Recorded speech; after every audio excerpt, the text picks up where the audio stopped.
Hello everyone, আসসালামু আলাইকুম। সবাই কেমন আছেন? আমি ভালো আছি। আজকে আমি রান্না করব লাল শাক ভাজি। প্রথমে তৈল দিয়ে দিই। তৈল গরম হয়ে গেলে পেঁয়াজ কুচি, রসুন কুচি দিয়ে দিই।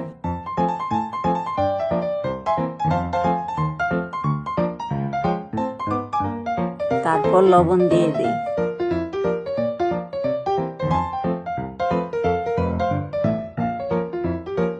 কাঁচামরিচ দিয়ে দিই।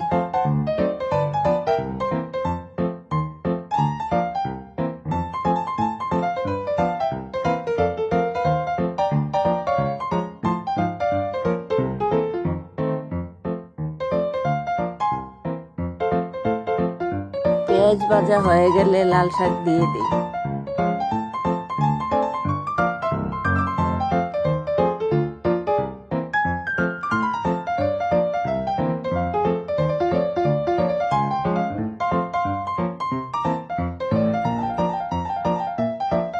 নেড়ে চেড়ে ঢাকনা দিয়ে ঢেকে দিই।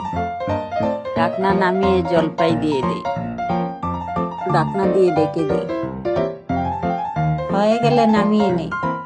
জলপাই দিয়ে লাল শাক খেতে অনেক স্বাদ লাগে। জলপাই টুকরা করে কেটে দিলে আরো মজা হয়, তবে আমি আস্থা দিয়েছি। অনেকে টক খায়, অনেকে খায় না, এই জন্য। আজকে এই পর্যন্তই। আল্লাহ হাফেজ।